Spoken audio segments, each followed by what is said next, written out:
Gaurko gaztelatu saioan, Orkoienera salto egin eta bertako txistularia den Izar Inbuluzketa elkarrizketatuko dugu.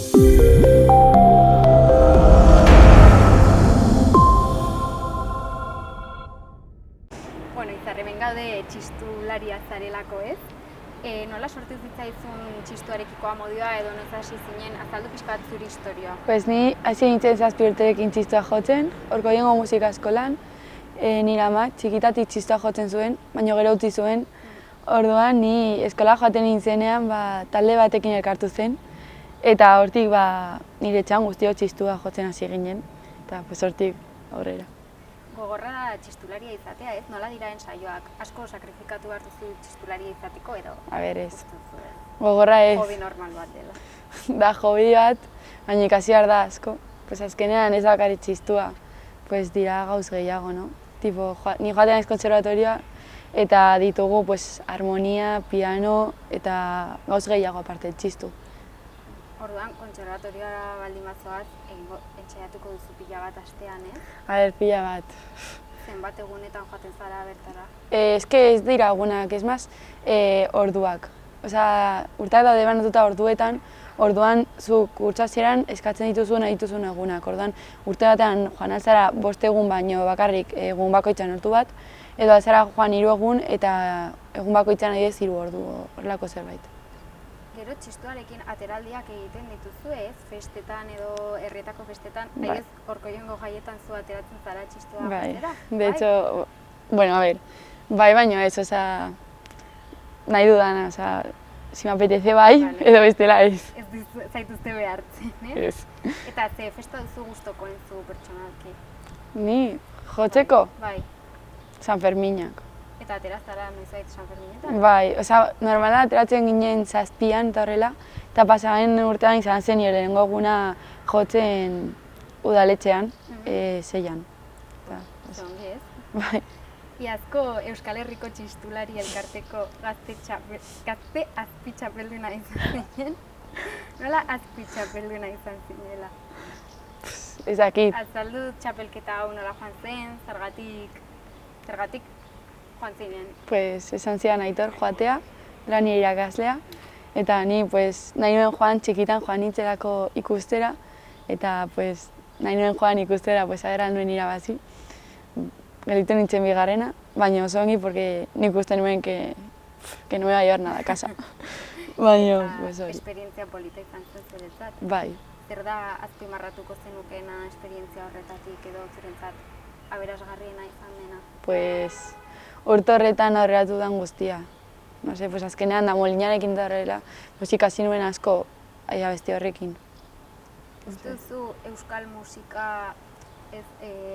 musikako lehiaketa gehiago egon beharko liratekela? Bai, eta gehiago edo igual mazke gehiago, txapelketa hau da bakarrik 16 urteko gutxirako, eta nire ustez egin beharko dute bat handietarako, porque ni, por ejemplo, datorren urtean jada nire azkeneko urtea, eta nire nahi du jarraitu, sabes? Eta zer egin duzu? Jarraitu konservatoria, baina txapelketari gabe. Orduan, etorkizunari begira, zuri gustatuko litzaizuke txistulari profesionala izatea, eh? Bai, nire dut izan musika irakaslea, orduan nahi dut egin superior. Zein toki dauka txistularitzak Euskal Herriko edo Nafarroako musikan? Uste duzu toki garrantzitsua daukala edo? Ez, toki garrantzitsua ez, mazke garrantzitsua, igual festetan bai daukat toki asko, baina gero normalean nire ustez dauka... zu normale ez duzu entzuten txistua. Baina festetan bai, dantzatzeko eta horretarako bai. Uste duzu txistua bezalako instrumento batek biziraungo duela? Edo uste duzu geroz eta gehiago entzuten dela edo jendeak geroz eta gutxiago ikasten duela? Ez da lekuaren arabera. Nire ustez hemen adibidez geroz eta gehiago jendeak gehiago animatzen da. Baina badira lekuak non orain ez dago ia jenderik txistua ikasten, orduan da lekuaren arabera. Orkoienen. Eta zer da Orkoien? Iruñerri ondoan dagoen herri txiki bat. Zein da Orkoienen dagoen musikaren egoera? Jendeak musika ikasten du Orkoienen edo ez? Bai, jende asko, pues ni ustez musika entzuten, Bai. ikasten du, baino, bai, musika eskolan badago jende pila bat. Eta hemengo musika eskolan txistua ikasteko aukera dago? Bai, Zuk hemen ikasi zenuen edo? bai, nik ikasu beti hemen. Joder, ze afizioa txistuarekiko ez. Orkoiengo gazteak ze musika mota entzuten dute? Pues depende pertsona, ez? Pues Baina orokorrean, reggaetoia, edo zuk uste duzu rock, no sé. euskal musikak tokia daukala? Ez, Orkoienen ez. Ez. Orkoienen Eta depende. euskal musika tradizionala gutxiago. Gutxiago. Euskal musika, pues, depende ze pertsonei galdetzen diozu, pues, agian bai. Baino, eske Orkoienen. Ezagutzen duzu hemendik atera den txistulari famaturen bat? Orkoienik? Bai. Inor. Inor, zu izango zara lehenengo orduan. A ber. Zer eskatuko zenioke Orkoiengo udaletxari musika alderdi honetatik? Pues, emateko igual, pues, festetan agian ez jartzea txistu, pues, bada momentu bat festetan non jotzen dugu txistua jendeak dantzatzeko eta pues, jartzen dute zezenak diren momentuan. Orduan, pues, eskatzen dut aldatzea momentu hori, zergatik ez da etortzen inor dantzatzera zezenak baldin badaude. Orduan, eskatzen dut hori aldatzea. Bueno, hitz egingo dugu pixkat gazteak eta musikaren inguruan orain, Orkoien pixkat alde batera utzita. Gazteak orokorrean zein instrumentu gustuko dute jotzeko edo ikasteko? Trikitisa. Bai? Trikitisa edo pianoa. Joe. Bai. Eta euskal musikako beste instrumenturen bat, zein izango litzateke? Eske trikitisa. Trikitisa, Txistua, eske oso gutxi. Osea, nik ez dut ezagutzen jendea, baina dagoelako mundu honetan, baina zitu galdetzen baduzu hemendik kanpo, jende gutxi jotzen du. Bueno, galdetuko dizut pixka bat Nafarroa eta gazteak, ez? Zein uste duzu dela Nafarroako gazteen artean musikaren egoera? Pues, que egoera como... Zein uste duzu dela gehien kontsumitzen den generoa? Pues, rock edo reggaetoia. Tipo rock, adibidez, pues... Roten, adibidez, eta reggaetoia, pues... Osea, euskal de todo. musikak berez Nafarroan toki handia dauka, ez? Bai, Osea, jendeak kontsumitzen du. bai kontsumitzen du. Eta Osea, zuk musikari bezala nola ikusten duzu hori? ni ongi, baino...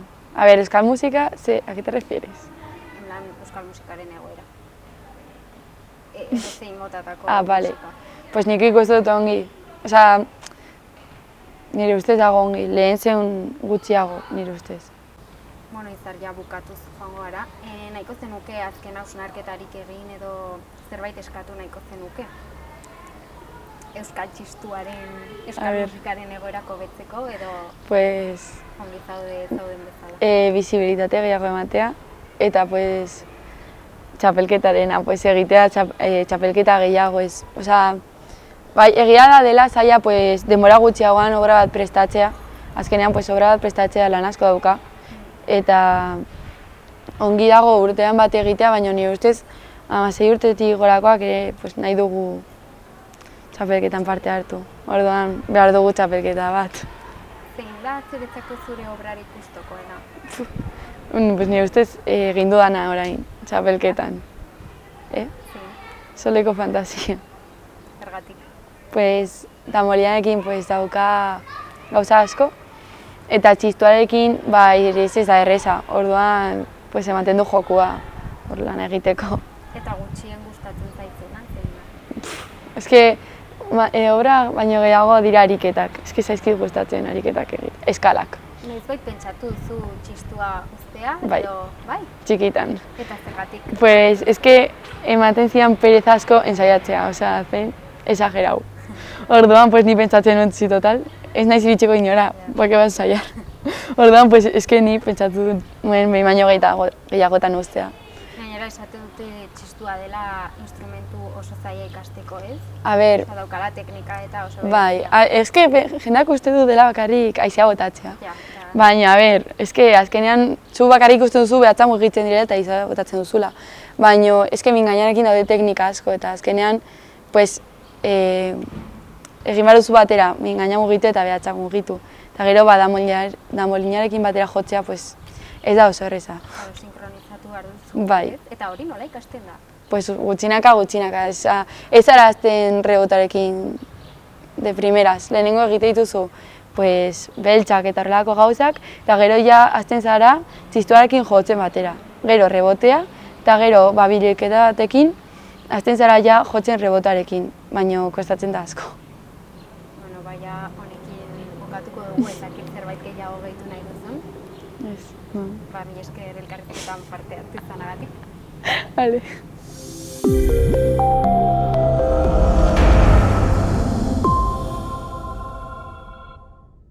Kaixo, Paula, zer moduz? Kaixo, zondo. Bueno, lehenengo gauza eskerrik asko gaur gurekin hitz egiteagatik. Gaur zehazki baitago sailaren inguruan arituko gara, grabatu berri eta estrenatu berri duzuen websaila. Beraz, hasteko gustatuko litzaidake hori azaltzea, zer den websaila hau? Beita websaila da 8 kapituloko 15 minutu irauten dagoen 8 kapituloko websail bat. Aurreko udan grabatzen hasi ginen, baina prozesua beak, urte eta piku doia martxan, antzeslan batetik dator, xupantzerki taldeak antzeslan bat sortu geben behita izenekoa, eta pentsau geben, pantailara pasaitea, gauza gehiago kontatzeko. Eta pantailara pasatzeko diru bilketa kanpaina bat egin zenuten, ezta? Bai, eukidu, crowdfunding bat jarri geben martxan, hori bukatu zen eta oso norten zen, eta gero gisa diru laguntza desberdinak erabili dula baita, tenean olako proiektua finantzaketako bastante laguntza bia da, eta hori. Eta, esan duzu moduan, zuek xupantzerki taldekoak zarete guztiak, ezta? Bai, oinatikoak. Eta nola hartu zenuten nolabait erabaki hori esateko, antzeslan bat zen hasieran eta website bat egitera, ezakit, salto hori emango dugu, ez? Nola izan zen hori edo nola sortu zen ideia? A ber, hori sortu da gure taldekide bat nalako flipau bat.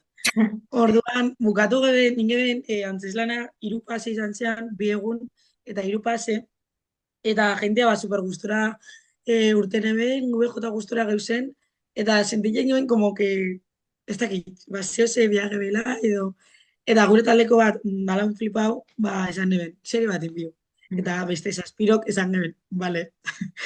Eta hola xe, hola. Osea, 8 zarete guztira. Bai, hori da. Eta zerren inguruan doa website hau edo, hasieran antzeslan bat zena, zerren inguruan edo zer kontatzen du? Da, kuadrilla bat, lagun taldeko kuadrilla bat, bertako lagun batek eraso bat jasaten dauela taldeko beste baten partetik. Hau dana pasein da kuadrillako juerga baten. Eta orduan, erasotzailean lagunik onena, erasotzailean ez barkatu, erasotuan lagunik onena saiaketan da, topaiken edo pikimat investigaien aber zein izan aldan erasotua. Eta orduan pikimat hori, ze lagun kuadrilla hortako beste taldekideak ez, ze jarrera dakoin horrekin, enteraiten denean ze pasaudan, eta eurak zeitzen dauen lagunketako edo ez, edo euran burua besteko, edo isiltasun hori pikin bat komentaien da. Eta horrelako gai bat kontatzea edo antzestea, zaila izan behar du, ez da? Oso, azkenean oso gai nolabait unkigarria da edo zaila nola da horrelako zerbait zakit kontatzea edo antzestea?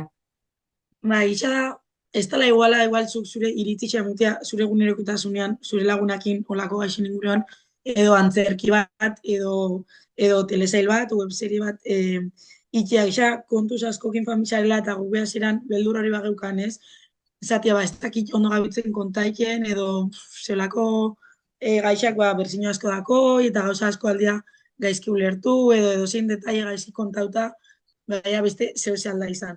Orduan hasieran bageukan piti bat beldur hori, ez dakigu ondo gabitzen kontaiken, edo ulerketan da bilen esatea guruna, edo ondo dauen kontaien gabitzena baita.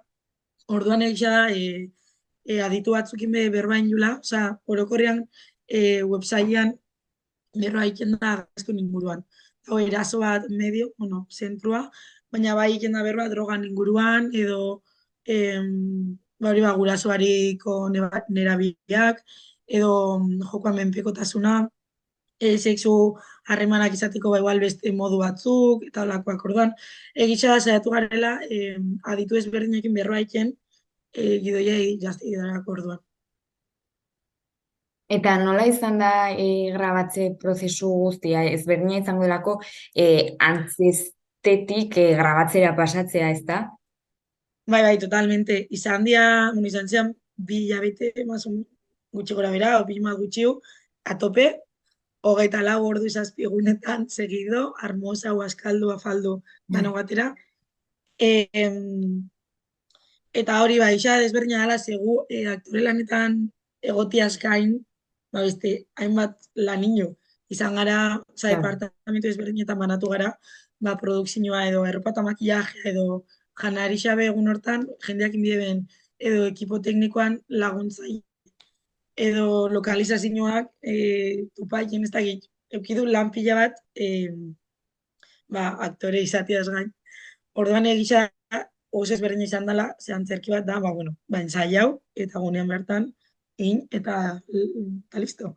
Baina igual rodajeak ordena, jende asko lehen galdixa zala, grabaketa baten parte hartzen ebena. Orduan, karo, oso zaila da igual, zabitz grabaien, 6. kapituloko 12. estena lehenengo egunean, eta 2. egunean, derrepente, 2. kapituloko 4. estena, edo sekuentzia. Dala, como, ez dakit, zela jarri nahi zen hoi, zetoka egiten da. Baina, kidu aktore zuzendari bat, asko lagundu dozkuna baita, Maia Castañeda, eta ez dakit, horrek behin ikustot lagundu dozkula, pitxin bat, kokaketan gure burua, eta, roin ze. Claro, hori galdetu nuzu zuen taldeaz gain, jende gehiago egon da, ez dakit kamarak, soinua eta hori guzti nola antolatu duzue? Bai, taldea beha xupekoa gara 8, baina olako proiektu honetan taldea handitu inu. Hori, eukidu adibidez, ekipo tekniko bat, orduan, grabaketa danetan gutxi gora bera, igual, 10 pertsona bai egoten zean, setian.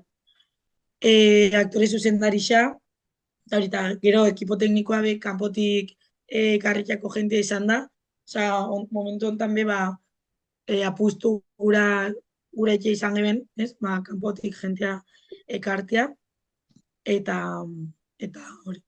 Eta aktoriak be, bigarren aktore batzuk be, kanpokoak dira, batzuk dira gure lagunak eta hola, baina bada kanpoko jentea baita. Eta, orain estreinatu da websaia, estreinatu baino lehen nola zeundeten ezakit urduritasuna zegoen, ze azkenean bai estreinatu duzue, baina hau aurretzetorren ja antzestu zenuten, orduan nola izan da urduritasuna zegoen edo nola bizi izan duzue? Kontuan izan dela prozesu bat oso luzia, ze grabauzanetik, domekan urten zan, hori, eso batu. Urten zanen arte, klaro, pila bat gauza pasaudia eta gu, prozesuan egon gara, temporada dana. Orduan egisa geukala egunero, behita, ez da gizerre ditau bida, edo promozio, komunikazio kampaina zigarenian be, gura barik temporada nasauz.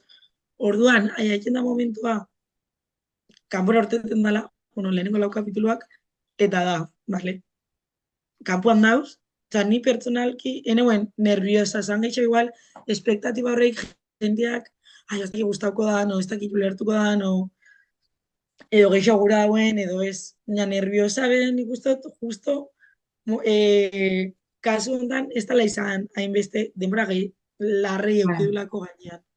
Baina ja, behin urten da, zan, como, ya está. Ja, kanpoan dago, eta que pase lo que pase. Eta ikusi duen jendeak zer esan dizu, zein izan da nolabait feedback hori. Ba, hori guztatzen jako asko galdeketia jendean teorixak jakitiko. Osa, gube, nahiz eta bakigun historia, gube gure teorixak egiten du. Eta gure personajeak favorituak edo aldatuko egoinak edo la. Orduan, oso gustora, jendeari asko guztabixako, batzu da bitzitxo egiten, beste laugarrenak urteteko, danak segide guzteko. Así que, bueno, hori ez da aukera da, baina ikusi hauinak oso gustora, jende asko negarrin jau baita. Así que hori, nik uste dut, ona dela, ze lortu sentimenduak mobikia barruan, eta gure helburuetako bat be hori da. Orduan, oso gustora. Hori galdetu nizun zure ustez, zer egiten du ikuslearengan website hau. Ba, zer egiten dauen ez dakit, baina gure helburuetako bat bada jendeak pentsaikia. Osa, lehenengo, osa, hasiera gura gehen, ba, hori jendeak ikusten dauenean, pile bat buruari emutea, zea bilen ikusten, ez dakit, igual konturaketia olako egoera baten badau, edo olako egoera bat badabil ikusten, ba, identifikaiten jakitia, esatia, ostara, ba, hau, eske ikusten nau, ba, igual ez dut jokatu behar X moduan, bueno, izi xile geratu behar, edo eski xile gerakitia beste eraso bat da, atzenean. Orduan, ez dakit, bereziki pentsaitia, eta gero, ba, gauza gehiago egiten basau jenteari eta sentimenduak, ba, egiten basako asko batiko beto. Eta uste duzu hori lortu duzuela nolabait jendeak ba, gutxienez pentsatzea zuen website ikusten duenean? Ba, nik uste dut baiet, ze berroaino jendeakin hori zan dozku. Oso ondo lortu dauela, edo historia ondo dauela kontauta, behintzat ikusten Laura, kondiok, beste erdixe falta da. Eta, bai zan dozku, ondo ikusten dela, oza, kontan eukit, fikzioa dela, eta dana, exageratu dela, bai dauela ondo kontauta eta ulerketan dela, gaztian, egunerokotasunean, ba, ikusi geken, jarrera ezberdinak igual, ba, beste belaunaldi batzuk ez dauenak ikusten, edo beste, ez dakit, beste ambiente baten, ez dakit, mobilen dianak igual ez dauenak ikusten, o ez denak kostiente. Horan, importantia da baita, beste jente batek, edo beste adin bateko pertsona batzuk konturak itea, ostra, olako gauzak ikusten duzu, edo olako gauzak bizi duzu, eta baita ez dakit dela website bat, gaztiokina gaztiondako bereziki. Eta hori importantia da, zenbat gazte, dabitzen lerturaketan esaten, jo, basea ondo, jota polita, o, kristongo guakot ikusteko, jota importantia da, hauken egotia eta eskerrak emutia horretik. Ordan oso posi gauz, ze urte den gainean kalera, eta nahiz ez izan oinatin, igual ezauketan ez duen jentia, gerturaketan dela, olako hausak izatera. Eta nik uste horrek ja, hori basein denean dela, como, jazta, nire lan hau inot. Eta zure ustez, horrelako gaien inguruan aritzea ba hori saietan edo bueno, antzerkian edo dena delakoa garrantzitsua da, askotan ikusten dugulako ba, ez dakit Netflixen edo HBO-n egiten dituztela nolabait amor adolescente horrelako sai eta pelikulak eta horrelako gaiak askotan ez dira jorratzen edo bueno, jorratzen diren moduan behar bada ez da egokiena. Beraz, garrantzitsua ikusten duzu horrelako gaiak lantzea naiz eta bueno, batzutan zaila izan? Ba, nik uste bai ez, nik pertsonalki uste dut, gaine biharrezko izan biharko zela, olako gauzak ikia. Ze danok izaten du guztia intxakula gure iritzisa esatia, eta aski garela, ba, aski izan biharko ginala zen petzaiken duen esatia, eta gero ikusten duzu, eta ez da hainbeste produktu benetan gauzak dian mugan kontaien dauenak.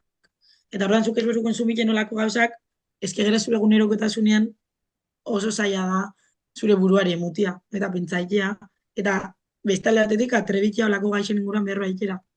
Orduan nik uste baiet, uste biharrezko izan beharko zala, edozein gai dana dela, zure errespetuz behintzat, ba, plazarak etia ze pentsaien duzun, eta bueno, ba, atzenean sortzaile bakoitzak bere autu bat iken dago, zeu sortzen dagoen momentuan, orduan, ba hori, ba, urteten dan, oza, zuk ataratia guruzun ideia bat, jendeari guzti mesako, hori behar respetu sartu bida, baina uste dut bai dauela bihar bat, bai jendea uste dut eskaketan da bilela, guk horreatik inu baita, utzuneat ikusten geben Euskal Herrixan, gaztiontzat, ez geukalako lako produkturik, eta esatu, ez da, guk ingu.